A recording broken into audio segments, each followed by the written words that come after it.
काथी के चहटैया पापा हो बिछवले बाड़ हमरा के बैठवले बाड़ हो।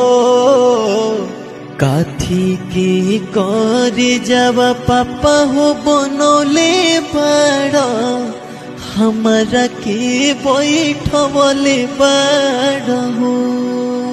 कुशी के चटैया बेटी हो बिछवले बानी अरे तोहरा के बैठवले बानी हो। काठी के कर जब बेटी हो बनौले बानी अरे तोहरा के बैठवले बानी हो।